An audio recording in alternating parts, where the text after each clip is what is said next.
Bonjour à tous, bienvenue sur ce nouveau webinaire de l'Union nationale des sportifs de haut niveau. Aujourd'hui, nous abordons une toute nouvelle thématique qui concerne la préparation d'une compétition par l'alimentation. Pour ce faire, nous avons trois invités de luxe qui sont avec nous aujourd'hui. Dans un premier temps, honneur aux dames Méline Nokandi, joueuse de Metz Handball, qui est également sélectionnée en équipe de France, multiple championne de France, qui nous fait l'honneur d'être parmi nous aujourd'hui. Bonjour Méline. Bonjour tout le monde. Accompagné de Romain Segui, préparateur physique des championnes d'Europe, l'Olympique lyonnais féminin, qui est également ancien responsable du pôle athlétique du centre de formation de l'Olympique lyonnais. Rien que ça, merci d'être avec nous Romain. Ouais, merci à vous de m'avoir invité et bonsoir à toutes et à tous. Et pour finir, Jacques Manic, vous l'avez déjà vu sur l'un des premiers webinaires. Il est habitué à être parmi nous, c'est toujours un plaisir de l'avoir. Pour rappel, médecin et traumatologue du sport, ancien footballeur professionnel, 13 sélections en équipe de France olympique et membre du comité international Herbalife Nutrition. Bonjour Jacques. Bonjour Thomas, bonjour à toutes, bonjour à tous. Un grand plaisir de nouveau de vous retrouver. Alors, c'est avec plaisir qu'on va pouvoir commencer ce webinaire. On a à peu près 3/4 d'heure devant nous. Pour commencer, je me tourne vers l'expert qui est Jacques Manic. Jacques, issu du milieu du football, mais aussi du rugby, comment on prépare une compétition par l'alimentation dans une équipe professionnelle masculine au rugby? Alors déjà, elle se prépare mieux qu'il y a 10 ans, déjà. On a fait beaucoup de progrès dans l'alimentation de la semaine qui conduit à une alimentation un petit peu particulière. Le jour de la compétition, alimentation plus hydratation. Je mets les deux en même temps. Et en ce qui me concerne, je pense que la nutrition équilibrée et de bonne qualité, une bonne hydratation, ce sont deux facteurs de la performance sportive, au même titre que l'entraînement. Au même titre que l'entraînement. Donc, je pense que ce n'est pas uniquement le jour de la compétition qu'on prépare sa nutrition et son hydratation, c'est plutôt un travail au long cours. Et comme je disais tout à l'heure, il y a 10 ans, à l'Aviron Bayonnais, je prends cet exemple, la nutrition, c'était pas encore parfaitement bien équilibré. Et il a fallu mettre en place au fil des années, et puis par rapport à ce qui se fait à l'extérieur aussi, trouver des solutions pour éviter les excès et les déficiences nutritionnelles des joueurs à cette époque-là. Maintenant, ça l'est moins parce qu'on a mieux cerné le petit déjeuner, puisqu'ils prennent le petit déjeuner ensemble. L'alimentation du midi est gérée aussi collectivement. Il n'y a que le soir où ils sont chez eux. Mais enfin, je veux dire qu'on a essayé de trouver des solutions. Même chose au niveau de l'entraînement, c'est une meilleure hydratation. Enfin, voilà, il y a un suivi. Même chose après les entraînements, il y a des boissons protéinées, on y reviendra. Mais je veux dire que la semaine est conclue par la compétition où là, on va un petit peu plus loin dans la préparation d'avant-match, pendant le match, après le match, pour faire en sorte que la performance soit de meilleure qualité. Et puis après la compétition, que la récupération soit là aussi de meilleure qualité pour pouvoir reprendre l'entraînement dans de bonnes conditions. Et les semaines se succèdent. Hein, et les sports de haut niveau maintenant, quels qu'ils soient, sont hyper exigeants. On a franchi des crans d'intensité, donc il faut modifier l'alimentation progressivement en augmentant les apports énergétiques, en mieux contrôlant les apports énergétiques, que ce soit des protéines, glucides, lipides que tout le monde connaît, mais aussi on fait très attention aux vitamines, aux minéraux, aux fibres, et puis cette hydratation qui est quand même très présente, quoi. Romain, toi qui es issu du milieu du football, comment ça se passe alors, tu es préparateur physique, donc comment ça se passe concernant l'encadrement du club, le lien que tu as avec la diététique, avec l'encadrement, et comment ça se passe au sein du club? Alors, je confirme pas mal de propos que Jacques a dit en disant en 10 ans, ça a tellement évolué, car maintenant, dans notre staff, on a la présence d'une nutritionniste. C'est très récent. Avant, c'était à temps partiel ou c'était sous forme de consultation plutôt extérieure. Et maintenant, le club s'est doté d'une nutritionniste qui est là pour le staff, enfin pour l'équipe masculine et l'équipe féminine.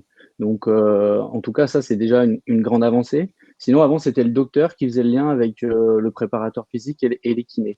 Euh, on va dire que aujourd'hui, moi, ma position, elle est notamment liée à la charge qui va être, on va dire, envisagée pour moi sur la séance. Et par rapport à cette charge que je vais anticiper, je vais demander derrière que les filles prennent tel ou tel apport en protéines ou en sucre selon l'effort qui va être donné. C'est pour ça que j'ai établi un code couleur sur l'intensité qu'il va y avoir sur la journée, sur la semaine.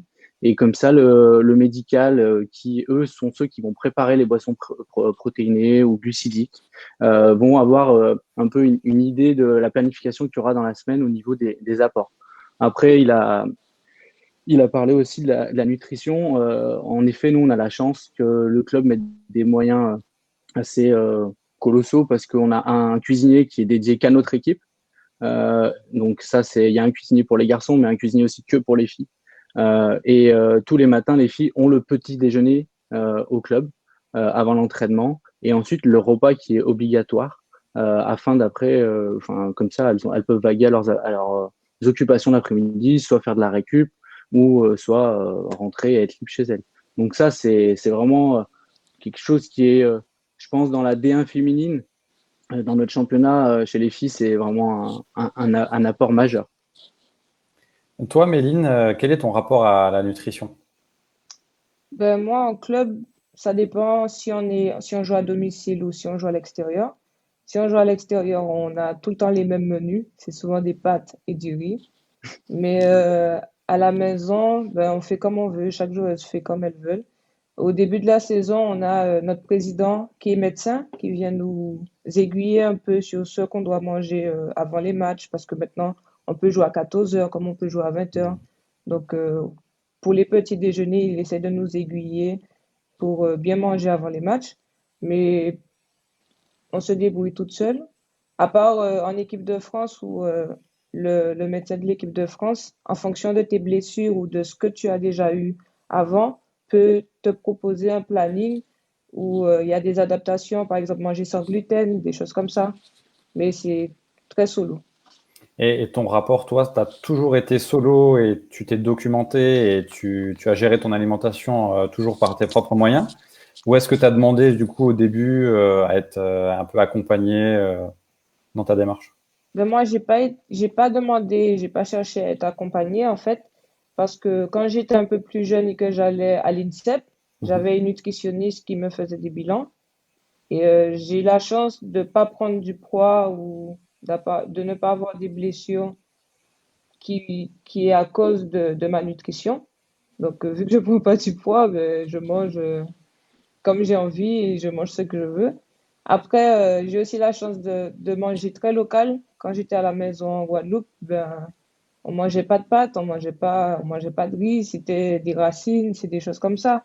Donc, la nutritionniste, elle était choquée parce qu'elle pensait que c'était gras et que manger entier, c'est gras, alors que pas du tout. Donc, non. Même à Metz, c'est local. Je mange des pâtes parce qu'il faut en manger et qu'on m'a dit qu'il faut que tu en manges parce qu'en déplacement, on en mange. Et si je peux manger des racines, je vais au grand frais, j'achète des trucs de chez moi et je mange comme ça. Jacques, du coup, je rebondis sur ce que Méline a dit. Il y a toujours la notion de plaisir quand on parle d'alimentation. Est-ce qu'un sportif peut se faire plaisir et dans quelle mesure? Ah non, mais je pense que le sportif, avec une alimentation saine et équilibrée, il peut se faire plaisir. Et il doit se faire plaisir parce que, comme je disais, c'est un des facteurs principaux de la performance. Et je pense que si un sportif ne mange pas sainement et de façon équilibrée, s'il consomme de l'alcool, s'il ne fait pas attention à ses récup, c'est sûr que ça ne va pas loin, vu la marche qui a été franchie dans l'intensité et la préparation des compétitions. On le voit dans le rugby. Bon, parce que moi, je vois depuis 10 ans dans le rugby, mais on le voit dans le foot et dans toutes les autres activités sportives. Donc, cette nutrition équilibrée, on peut se faire plaisir avec. Il y a des apports à respecter. Il y a des apports en protéines à respecter, des apports en légumes. Alors, les légumes à volonté, les fruits raisonnablement, les féculents aussi. Enfin, je veux dire, il y a une telle variété d'alimentation, mais on sait qu'il faut manger de la couleur aussi, donc pour avoir des vitamines, des minéraux. Donc, je pense que comme le disait Romain tout à l'heure, c'est nous aussi. Bon, il y a des cuisiniers qui sont guidés dans les menus, donc on arrive à à équilibrer, alors en qualité puis en quantité, parce que je mange pas comme comme un pilier de 120 kg ou de 130 kg, c'est évident. Donc, dans l'assiette, il faut savoir ce qu'on met aussi. Donc, il y a ce suivi. Et après, on arrive à la compétition, où là, c'est, comme le disait Méline, ça dépend à quelle heure on joue. Et en fonction de cela, bien, il y a une adaptation qui se fait. Mais je crois qu'il y a, comment dire, il y a on insiste beaucoup moi, j'insiste beaucoup sur l'hydratation. Avant, pendant, après. C'est fondamental. Fondamental et bon, je pense qu'on en parlera peut-être. C'est l'intérêt des boissons énergétiques. Alors, certifiées aux normes, etc., bien sûr, hein, on y reviendra probablement, et des boissons de récup protéinées. Ça me paraît maintenant, ça s'est intégré dans le sport de haut niveau, c'est reconnu par tous les organismes, à condition bien sûr que les produits soient certifiés, il n'y a aucun danger pour le sportif, et vu l'intensité des préparations, l'intensité de la compétition, ça me semble intéressant à associer à une alimentation saine et équilibrée, puis un bon plan de travail, comme maintenant, je pense que tous les entraînements sont bien codifiés au plus haut niveau. Enfin, il y a encore des failles, mais je veux dire que vraiment, il y a un gros effort de ce côté-là. On connaît les dépenses physiques et donc on s'adapte en conséquence.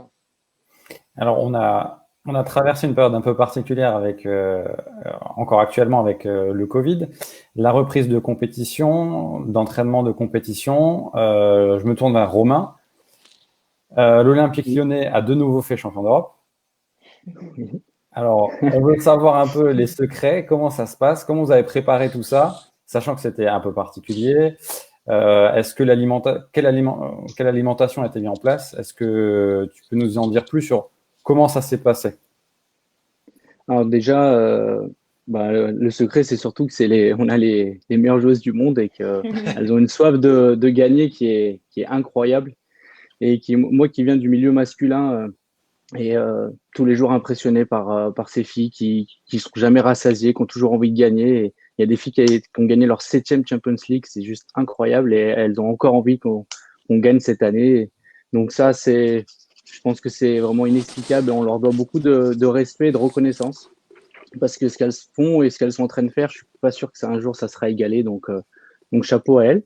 Par contre, pour revenir sur notre sujet, ça a été particulier. On a repris le 15 juin et on avait 2 dates importantes. On avait l'envie d'aller gagner une Coupe de France début août et d'aller gagner donc cette Champions League qui était fin août. Donc en gros, on avait 6 semaines pour se préparer, ce qui est assez court pour aller chercher des trophées comme ceci, surtout après 3 mois d'inactivité. Notamment ces matchs-là, on les joue en fin de saison quand on a 8-9 mois d'enchaînement, de préparation, enfin le corps s'est adapté. Et là, d'un coup, il a fallu un peu le choquer, mais le choquer progressivement. Et en effet, déjà, la priorité en termes de nutrition, c'était l'hydratation pour moi. Quand on était chez soi pendant 3 mois en tant que sédentaire, on s'est pas hydraté comme une sportive de haut niveau. Il a fallu progressivement en fait réapprendre nos filles à s'hydrater et surtout que notre préparation est tombée pendant des fortes chaleurs. Donc, il y a des fortes pertes hydriques. Donc, on avait mis en place une pesée qui était avant et après entraînement. Et par rapport au poids qui était éventuellement perdu, on estimait que 100 grammes perdus, elle devait compléter avec 150 millilitres d'eau. Donc ça, c'était important. Et on avait aussi des apports au niveau des électrolytes, puisqu'on est partenaire avec Herbalife Nutrition. Et avec la gamme H24, on a les hydrates qui sont, enfin la gamme hydrates qui sont donc des électrolytes et qui sont à boire, on va dire, tout au long, avant, pendant et après, et qui sont vraiment, vraiment importants. Et ça, on se rend compte que les filles ont vraiment pris conscience pendant cette préparation. Et après, il a fallu aller très vite dans la haute intensité parce qu'on allait jouer des matchs à haute intensité en août, ce qui est souvent moins le cas quand on fait des préparations classiques. On va moins vite dans on prend plus le temps de faire de l'aérobie, par exemple. Là, il a fallu plus vite taper dedans. Et donc, on a fait appel à une bonne alimentation, mais c'était pas forcément suffisant. C'est pour ça que après des séances type énergétique de haute intensité, il fallait compléter avec des apports plutôt isotoniques, glucidiques en fin de séance. Pour ça, on a le CR7 Drive qui est très bien dans ce domaine-là. Ou alors sur des séances plutôt axées force, avec beaucoup de blocage, beaucoup de vitesse, ou plutôt des séances de musculation. Là, les apports en protéines sont vraiment, vraiment importants. Je vais vous raconter une anecdote. Malgré que les filles, on ne soit pas dans un sport où le poids prédomine comme un sport de judo, enfin voilà, vous savez, où il y a des pesées comme la boxe, elles sont quand même vraiment vigilantes à leur poids. Et même après une séance de force où il faut vraiment charger en protéines, elles vont se dire non, bah, je vais manger des haricots verts. Bah non, à un moment donné, ça suffit pas de manger des haricots verts après une séance de force. Et c'est pour ça qu'on avait vraiment en plus un apport protéiné avec la gamme Robult, voilà, qui était très intéressant. Et tout ça, en fait, ça nous a guidés sur la préparation, où après chaque séance, selon le profil que j'avais moi anticipé avec les codes couleurs et la qualité athlétique que je visais à développer, on avait un apport en plus de l'alimentation, on va dire, classique avec la restauration. D'accord, super intéressant. Jacques, comment ça se passe la reprise, comment s'est passée au niveau du rugby, sachant que là, il y avait une préparation de compétition, mais c'était la reprise du championnat, par exemple. Comment on assimile travail foncier plutôt en début de saison pour préparer les organismes et monter en puissance jusqu'à la reprise du championnat, sachant que là, c'était complètement différent de ce que vient de dire Romain sur deux compétitions bien ciblées qui arrivaient très rapidement. Pardon. Là, ce qui a, je ne vais pas dire perturbé, mais qui a mis quand même, qui a amené pas mal de problèmes en début de saison, c'est cette crise Covid, ça c'est clair. Ça a été un obstacle dans la préparation des programmes d'entraînement. Mais comme le disait Romain, je pense qu'on s'est adapté et on s'adapte dans la nutrition et dans l'hydratation à la progressivité de cet entraînement. Ça a commencé par du foncier, bien évidemment, mais je vois dans le domaine du rugby, très rapidement, ils attaquent un travail de musculation qui lui aussi est progressif, mais après, c'est musculation tous les jours. Donc, comme le disait Romain, on assimile, enfin, on ajoute systématiquement des protéines de récupération après chaque grosse séance de musculation, voire maintenant des séances d'entraînement. Moi, j'ai découvert, voilà, 10 ans, seuls les anglo-saxons prenaient des protéines après les matchs, par exemple, ou après les entraînements. Et puis progressivement, bien sûr, tout le monde a été sensibilisé. Il y a eu beaucoup d'études qui ont été faites sur le sportif, notamment pour ses apports protéinés, ses apports glucidiques pendant l'effort.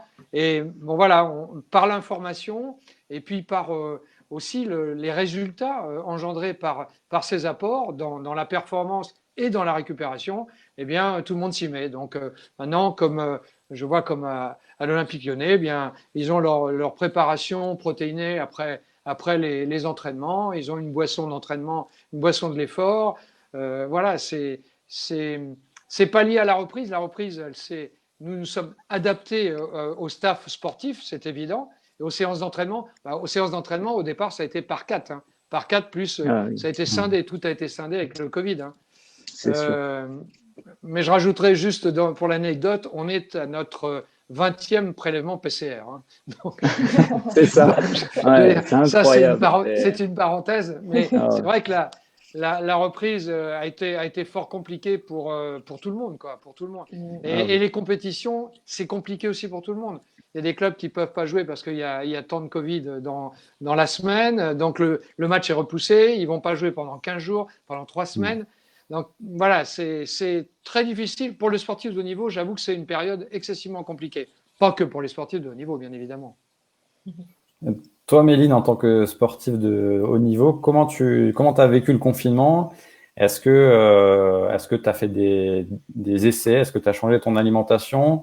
Et comment ça se passe maintenant dans le handball de haut niveau? Le confinement, il s'est plutôt bien passé.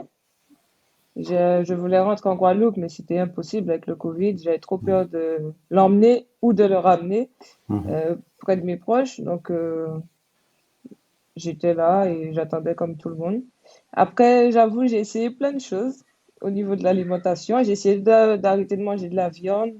J'ai essayé de manger des légumes pendant une semaine. Pas de poisson, pas de viande. Ça m'a fait bizarre. J'ai bien aimé essayer tout ça. Après, quand le confinement a cessé et que je suis rentrée, j'ai repris mes habitudes parce que j'ai l'impression que l'alimentation, en fait, ça a vraiment un impact. Je ne sais pas si c'est psychologique ou si c'est physique, mais quand tu changes ton alimentation, moi, j'avais l'impression d'être fatiguée parce que je mangeais pas de viande, de ne pas être la même personne. Donc, j'ai repris mes habitudes, mais j'avoue que ça a un impact. Je ne sais pas où, si c'est physique ou si c'est psychologique, mais il a un impact. Et au niveau du handball, ben, c'est difficile. Nous, on a la chance de jouer tous les 3 jours. Donc, si un match est annulé, tu sais quand même que tu vas jouer au moins un match dans la semaine. Mais en Champions League, c'est compliqué parce que ça dépend de la loi dans le pays. Par exemple, en Hongrie, si une des équipes a le Covid, c'est 6 semaines. C'est entre 4 et 6 semaines. Donc, tu reportes le match. Tu sais pas quand est-ce que tu vas jouer les matchs parce que déjà que tu joues tous les 3 jours et qu'il y a des compétitions après. Donc, c'est compliqué. Et là, on est dans une période où il y a de plus en plus. Au début, c'était une équipe, maximum deux. Maintenant, là, on est passé à 3 équipes. Il y a 3 matchs reportés mercredi, là. Donc, ça fait déjà 6 équipes qui doivent reporter un match. On ne sait pas où ils vont les mettre. Mais c'est difficile, quoi. On attend. Alors, je rebondis sur ce que tu as dit, sur la notion de psychologie, de lien avec l'alimentation. Jacques, Mm. est-ce qu'il y a des études qui montrent justement, qui prouvent que il y a une corrélation en fait? Thomas, tu veux parler des régimes végans?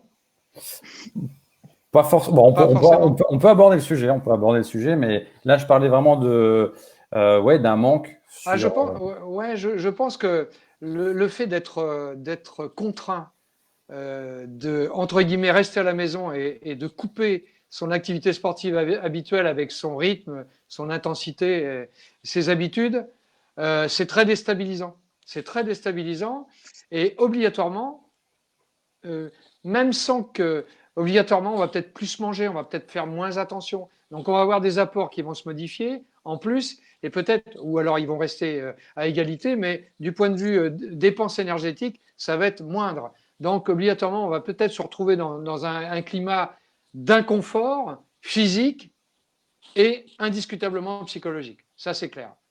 Après, pour juste faire une parenthèse sur le véganisme est compatible avec le sport de haut niveau. C'est connu, hein. Il y a des athlètes, des sportifs de haut niveau qui sont végans, hein. C'est clair. Mais il n'est pas prouvé scientifiquement qu'être végan va nécessairement améliorer la performance. Il n'y a pas de lien. Je pense que pour être végan et uniquement végan, il faut bien choisir ses aliments pour faire en sorte qu'il n'y ait pas de déséquilibre qui s'installe par insuffisance d'acides aminés, d'oméga, de vitamine B12, enfin bref, faut quand même être très très prudent.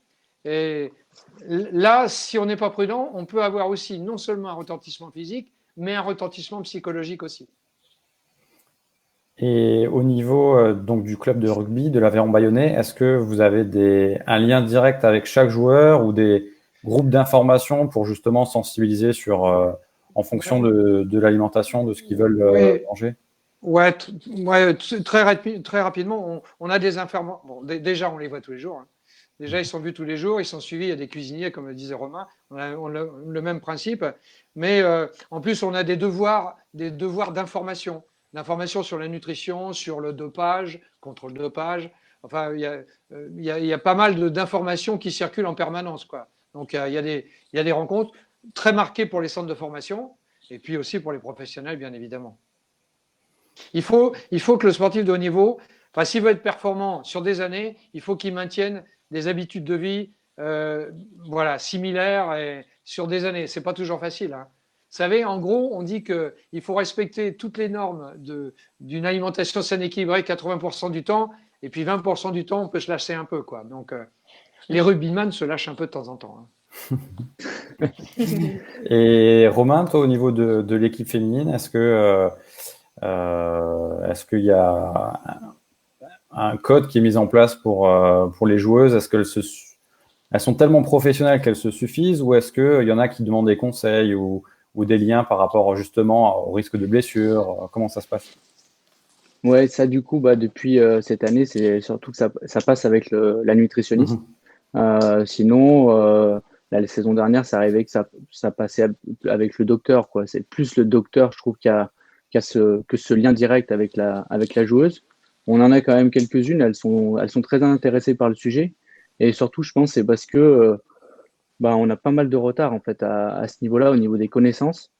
Et même si je vais pas parler de l'équipe féminine, mais avant, quand j'étais chez les garçons, sur les jeunes, justement, il parlait, Jacques, du centre de formation. Pour moi, il y a une vraie éducation à mettre à mettre en place parce que nos jeunes joueurs, ils dorment au centre jusqu'à l'âge de 18 ans.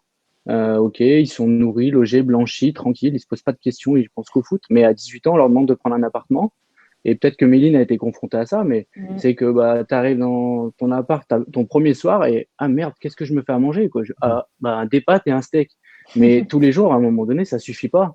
Et donc je pense qu'à un moment donné, il faut peut-être aussi éduquer nos jeunes à les accompagner à faire des courses, à apprendre comment remplir un frigo pour un chariot et un frigo pour se dire il faut manger. Il a dit Jacques, une alimentation riche et variée et on peut se faire plaisir, mais à condition de savoir comment un peu tout mixer. Et je trouve que les jeunes qu'on lance, qui sont nos futurs athlètes de demain, ont pas cet apprentissage aujourd'hui. Et c'est vraiment un problème majeur pour moi.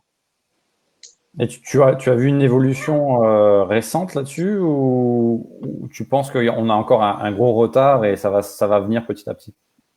Je dirais pas un gros retard, ça c'est de mieux en mieux. Il y a ça, il y a pas de. Je le vois, il y a nos jeunes joueuses, parce que maintenant c'est des jeunes joueuses que je vois arriver, euh, prennent un peu plus conscience, mais je trouve qu'on a du retard encore. Vraiment, elles sont quand même encore un peu perdues sur les règles de des combien de féculents pour combien de protéines, de glucides. Je les trouve encore un peu perdues. Et on a la chance que nos joueuses puissent manger au club le midi. Donc, on sait que sur 3 repas, il y a déjà matin et midi, que c'est déjà bien calé. Et ça, c'est une chance. Mais le soir, on ne sait pas ce qui se passe, quoi. Donc, on sait de plus en plus parce que on les questionne et la nutritionniste les accompagne.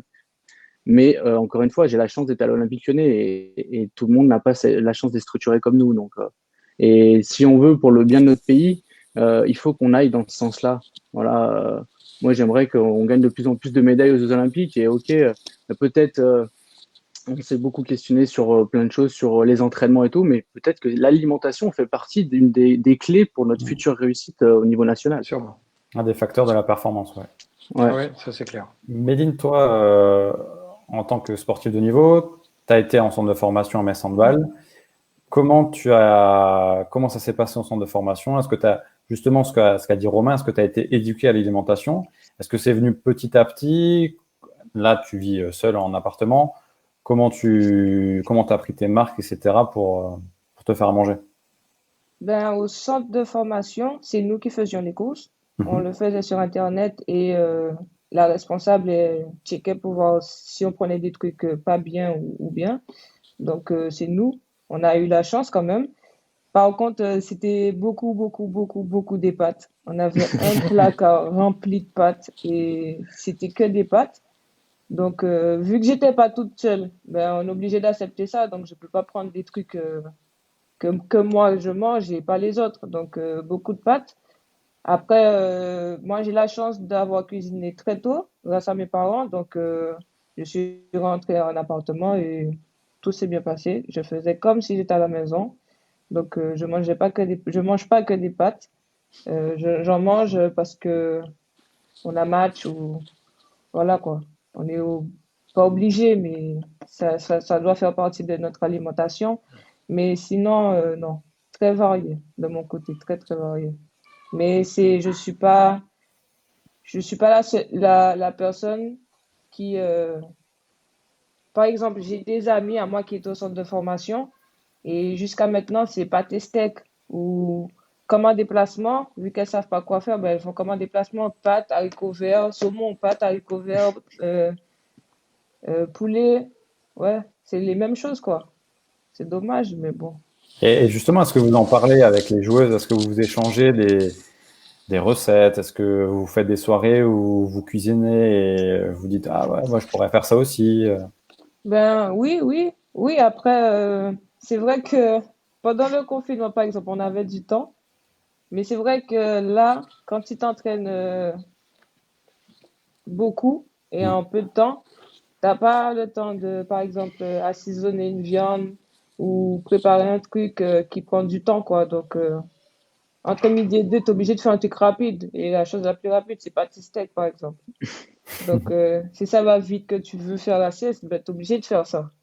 Et c'est la raison, je pense, pour laquelle on mange tout le temps les mêmes choses, quoi. C'est ça. Ouais. Jacques, est-ce qu'au niveau du rugby, des évolutions depuis 10 ans, est-ce qu'on voit une grande évolution et vers quoi on tend dans les années futures? Oui, il y a une évolution, ça se fait en parallèle, hein. Je crois dans toutes les disciplines sportives, mais le rugby, moi, ça m'a, c'est intriguant un peu, hein. Depuis 10 ans, moi, je pense que c'est lié à l'augmentation de la charge de travail, l'intensité des entraînements.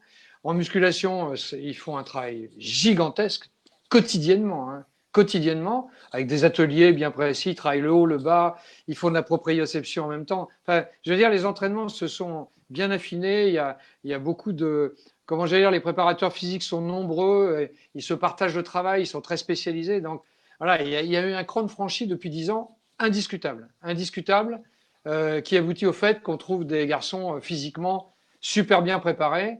Alors la traumatologie va avec, hein, c'est clair, hein.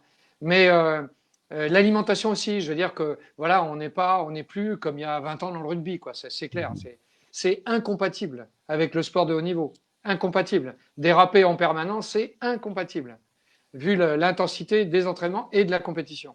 Donc, et comme je le disais tout à l'heure, je pense que on cerne mieux l'alimentation, on cerne mieux l'utilisation des produits nutritionnels qui viennent s'adjoindre à cette nutrition pour justement mieux cerner la performance et faire en sorte que la récupération se passe mieux.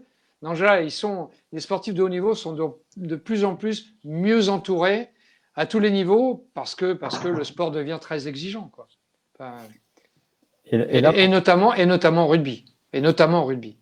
et là, pour compléter, on est sur donc 3 disciplines, le handball, le football et le rugby, 3 disciplines collectives, mais avec des individualités à gérer. Bien sûr. Comment est-ce qu'on optimise justement, sachant que chaque poste est différent, chaque morphologie est différente, comment on optimise, là je pense encore plus au rugby, Jacques, selon les postes, on n'a pas du tout les mêmes morphologies, les mêmes Ouais, apports, les mêmes besoins. comme je le disais aussi tout à l'heure, je pense qu'il y a deux éléments, il y a la quantité et la qualité. La quantité est individuelle.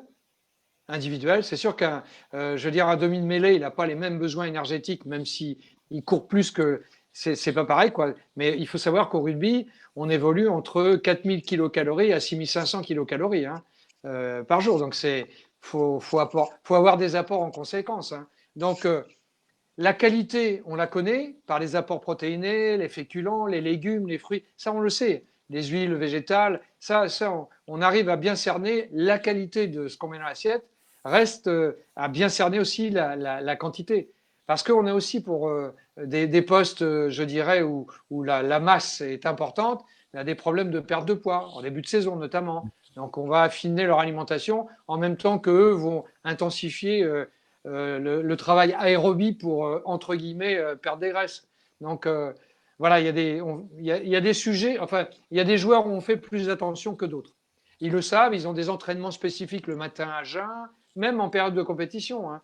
Donc, voilà, ils sont cernés parce qu'ils ont une tendance à, voilà, je ne dis pas être boulimique, mais à manger un petit peu plus que d'autres, quoi. Donc, eux font déjà attention pour être performants, et puis l'environnement fait attention aussi. Vous savez, mesure des plis cutanés, c'est pas permanent, mais quasiment, quoi. Donc voilà, c'est des mesures de tous les instants, pour faire en sorte que voilà, l'environnement du sportif ne soit que pour sa performance, donc que pour lui et que pour l'équipe, parce que on parle d'équipe là. Et on a une période particulière de reprise, là de compétition où il y a beaucoup de choses aléatoires avec des reports, etc. On voit aussi beaucoup de blessures. Je me tourne vers Romain, on voit des blessures dans le football, dans le rugby, un peu partout. Comment est-ce qu'on accompagne une joueuse qui a une grave blessure sur son processus de réathlétisation? Comment est-ce que vous l'accompagnez et quel rôle a l'alimentation là-dedans? Alors oui, il y a pas mal de blessures. Ça, c'est sûr que nous, on l'a constaté sur le foot.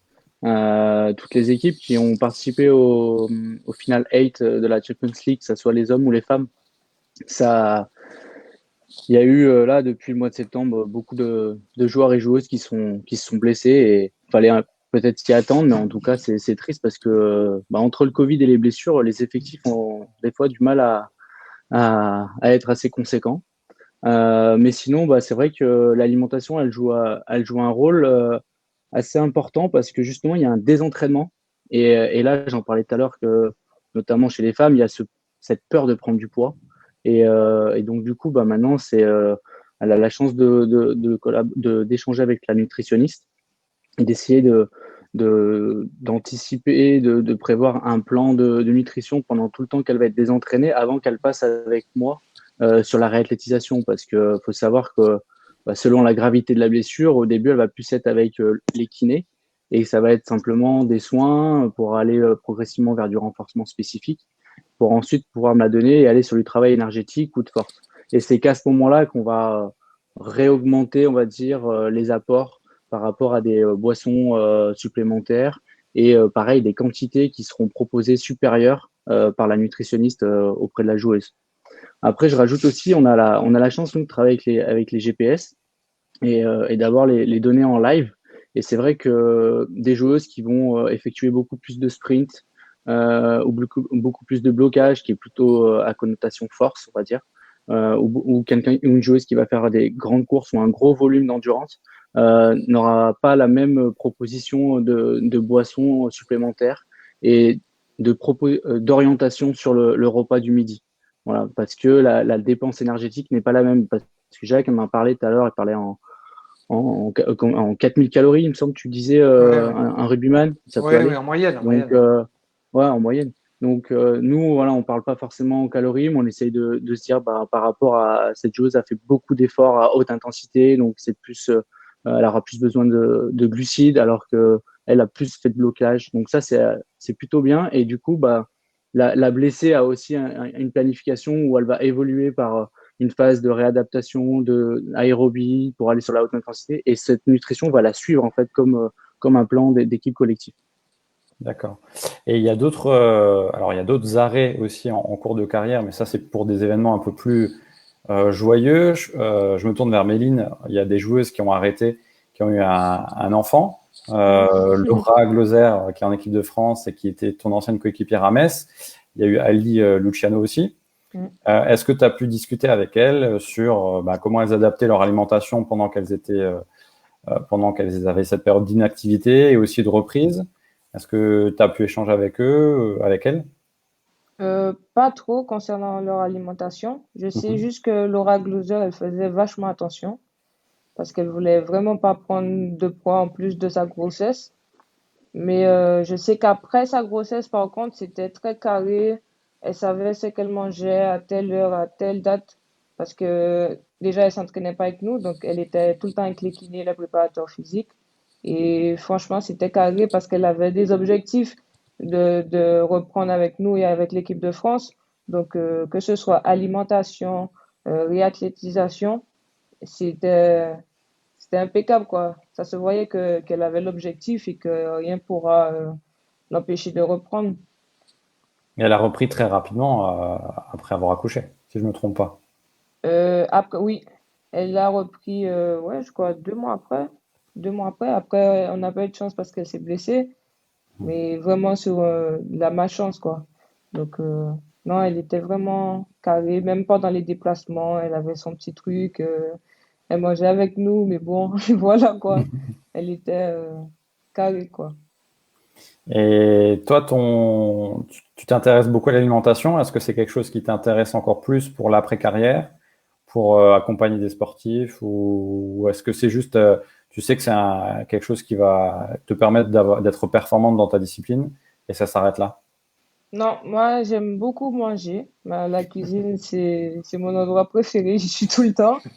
Et je trouve que j'ai pas eu la chance quand j'étais au pôle en Guadeloupe d'avoir quelqu'un qui me suive au niveau de l'alimentation, même si je mangeais plutôt pas mal.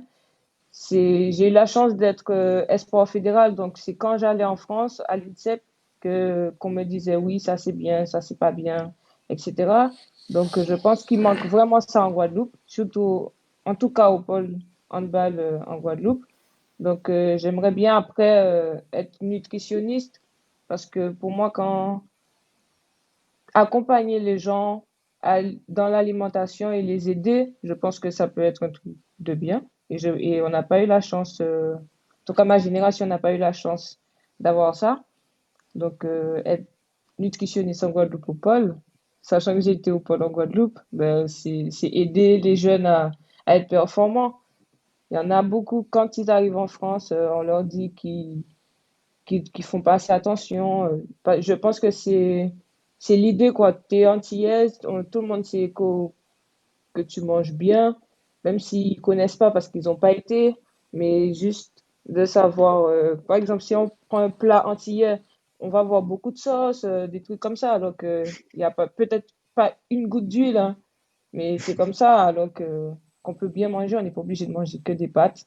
Il y a des racines en Guadeloupe, il y a plein de choses qui ont les mêmes apports que des pâtes. Et donc, pour moi, être nutritionniste en Guadeloupe, c'est aider le pôle et montrer à une antillaise guadeloupéenne qu'elle n'est pas obligée de manger des pâtes, elle peut manger local chez elle et être performante. Bon, au moins, ton projet est bien structuré. Oui. Jacques, vous validez?